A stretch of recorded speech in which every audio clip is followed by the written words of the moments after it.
आइए आज हम सुनते हैं तारा भोजन की कहानी। तारा भोजन का अर्थ है तारा देखकर भोजन करना, यानी सूर्य निकलने से छिपने तक का उपवास रखना।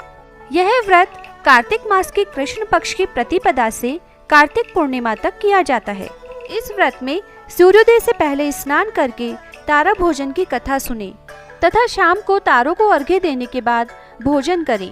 भोजन सात्विक होना चाहिए और आखिर में 35 तारे चांदी के एक साड़ी ब्लाउज पर रखकर कलप कर अपनी सास या ननद को दें।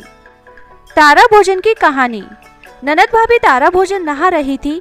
अब कार्तिक पूरी होने को आई और बहू को चिंता होने लगी कि मैं तारे नहीं चढ़ाऊंगी तो मेरा तारा भोजन कैसे पूरा होगा।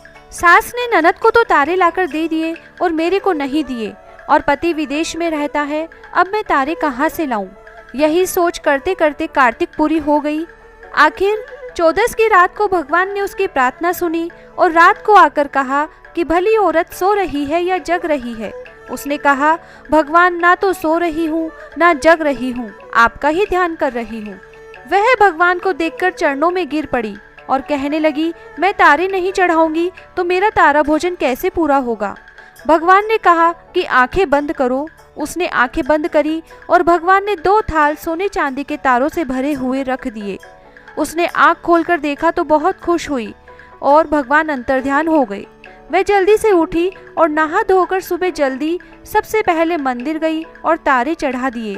सोचा कि सास ननद देख लेगी तो बात पूछेगी कि तारे कहाँ से आए, इसलिए जल्दी ही चली गई। पर जल्दीबाजी में कुछ तारे घर में गिर गए थे। थोड़े रास्ते में, थोड़े मंदिर में गिर गए और कुछ उसकी साड़ी से चिपक गए।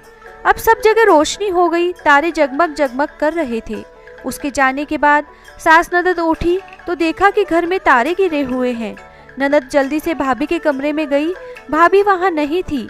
यह देखकर माँ से कहा कि भाभी आज अकेली ही मंदिर चली गई है। रोजाना तो साथ मंदिर जाती थी और पूरे घर में तारे जगमग हो रहे हैं। दोनों माँ बेटी मंदिर गई। रास्ते पे भी तारे जगमग हो रहे थे। सभी औरतें कह रही थी कि आज तारे किसने चढ़ाए जो कि पूरा मंदिर ही जगमग हो रहा है। अब उसकी सास व ननद मंदिर में पहुंची तो देखा कि मंदिर में सोने चांदी के तारों से भरे हुए 2 थाल रखे हैं। उन दोनों को देखकर अचंभा हुआ कि इतने सारे तारे कहाँ से लाई है। ननद ने देखकर कहा कि माँ देखो, आपने तो मेरे को 35 तारे ही गढ़ा कर दिए हैं और भाई ने भाभी को इतने सारे तारे लाकर दिए हैं। यह सुनकर भाभी ने कहा कि बाई जी, ना तो तारे आपने लाकर दिए, ना ही आपके भाई ने लाकर दिए और ना ही आपकी माँ ने घड़वा कर दिए। मुझे तो कार्तिक के ठाकुर जी श्री राधा दामोदर भगवान ने आकर दिए हैं। उन्होंने ही मेरे तारा भोजन पूरे किए, नहीं तो मैं तारे कहाँ से लाकर चढ़ाती।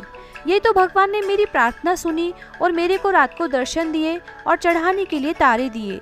यह सुनकर सभी औरतें आपस में सोचने लगी कि इसने सच्चे हृदय से स्नान किया है, इसी पर भगवान की कृपा हुई है। सभी औरतें उसी के दर्शन करने लगी। हे राधा दामोदर भगवान, जैसे आपने साहूकार की बहू को दर्शन दिए और उसके तारा भोजन पूरे किए, वैसे भगवान हमारी भी मनोकामना पूरी करना। कहता ने सुनता ने हुकारा भरता ने अपने सारा परिवार की रक्षा करना। जय श्री राधे।